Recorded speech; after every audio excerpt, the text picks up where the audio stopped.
comenzará na Coruña a segunda edición do Obradoiro de composición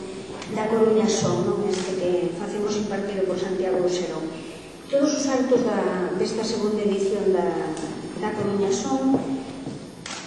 realizados pola Concellería de Cultura e a Concellería de Mocidade do Concello da Coruña, cos 10 gañadores do concurso logo deste obradoiro, donde igual que o ano pasado co Santiago Serón, xunto tamén con outros expertos en galegos, en música, irán millorando esas propostas musicais dos 10 gañadores. Faremos un disco que neste caso queremos saber se temos para o verán, que é un momento ideal para todos os grupos que poidan mover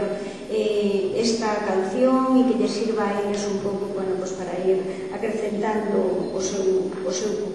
Bom día a todos e a todas. Para nós é un éxito que tantas mozos e mozas estean interesados ao redor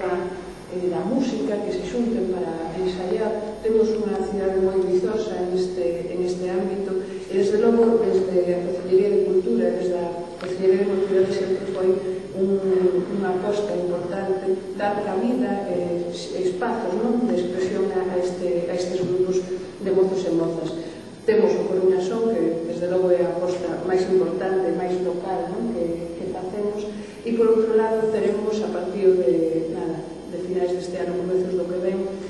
grazas ás novas infraestructuras que se vai adoptar o Coliseo, con esas 3 salas de ensaio e esa sala de grabación precisamente dirixida á mocidade, porque o que imos facer é entrar, xa temos así solicitado e falado coa Dirección Xeral de Xuventude da Presidencia da Xunta de Galiza, con nosa intención de ingresar na rede de locais de ensaio,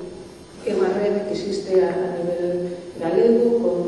con el compromiso de que todas as localidades, hai 30 locais de ensaio funcionando, con unha páxina web que podedes consultar, na que xa hai máis de 300 grupos, máis ou menos o 30% podemos comprobar que son grupos da Coruña, e ademais esta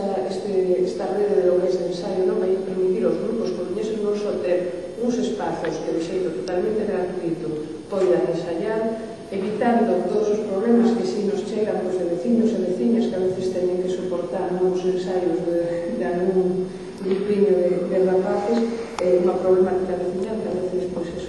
é importante facilitar desde logo a creatividade e dotar de infraestructuras, ademais con esa pequena sala de grabación que vai permitir facilitar tamén a mesma participación a Coruña Son, porque agora mesmo moitos dos grupos, unha das cousas que nos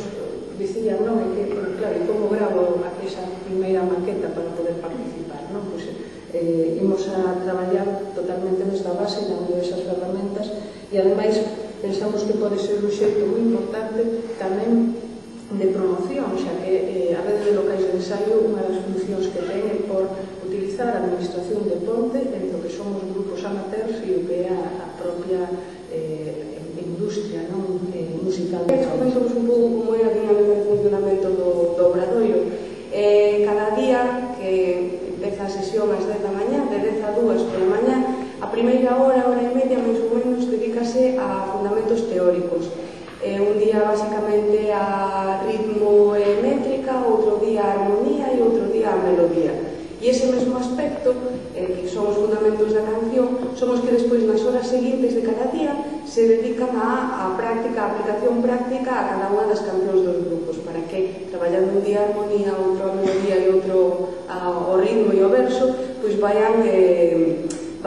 sumando valores aos que xa tiñan de partida e poda conseguirse unha canción aínda máis redonda, que será o que se mostrará no concerto de clausura do sábado ás 8 da tarde. Xa dixo María Xosé que é de entrada libre e que terá lugar no Paraninfo da Universidade da Coruña. E as sesións das tardes, como dicíamos antes, a do mércores estará dedicada a